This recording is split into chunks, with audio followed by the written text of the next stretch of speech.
สวัสดีครับท่านผู้ชมวันนี้ผมจะมาแบ่งปันวิธีการทำตะเกียงจากน้ำมันที่ใช้ทอดอาหารแล้วนะครับก็มีน้ำมันที่ใช้ทอดอาหารแล้วนะครับน้ำมันเหลือใช้นะครับแล้วก็กระป๋องนมนะครับกระป๋องนมข้นก็ได้ครับแล้วก็ที่เจาะกระป๋องนมนะครับเจาะรูตรงกลางไปเลยนะครับ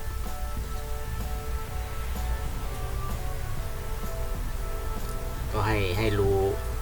กว้างนิดหนึ่งเพราะว่าเพื่อว่าเราจะได้ใส่ไส้ตะเกียงลงไปนะครับก็เอาเศษผ้ามาก็ได้นะครับถ้าเป็นไส้ตะเกียงนะครับเศษผ้าแล้วก็วัดก่อนว่าจะให้ยาวเท่าไหร่แต่ยิ่งยาวหน่อยก็ดีนะครับเวลามันไส้มันเผาไหม้แล้วเราจะได้ดึงขึ้นมาแทนที่ข้างบนได้นะครับแล้วก็ใส่ไส้เข้าไปในกระป๋องนมไว้ก่อนครับ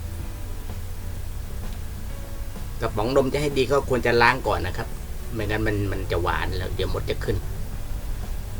กระป๋องให้มันบุ๋มลงไปหน่อยจะได้เทน้ำมันนะครับเทน้ำมันเข้าไปนะครับเทให้เต็มไปเลยนะครับน้ำมันเก่าถ้าทิ้งก็เสียดายนะครับก็เอามาใช้ประโยชน์ดีกว่าในกรณีที่ไฟดับไม่มีเทียนก็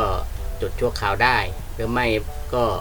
ช่วงนี้ตังค์ไม่ค่อยมีโดนตัดไฟก็เอามาใช้ชั่วคราวก่อนก็ได้นะครับ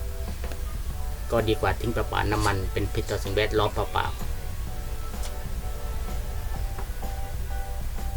แล้วก็ทำที่จุดนะครับเพราะว่าถ้าเอาไฟแช็กจุดโดยตรงเดี๋ยวจะร้อนมือนะครับก็เอาทิชชู่ก็ได้นะครับจุ่มน้ำมันแล้วก็เอาอะไรยาวๆมาเพื่อจุดนะครับจุดเรียบร้อยแล้วนะครับ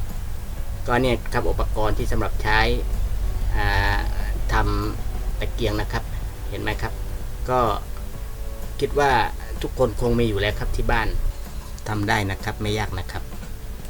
ถ้าท่านคิดว่าช่องนี้พอมีประโยชน์กับชีวิตท่านบ้างก็กรุณากดติดตามได้เลยนะครับ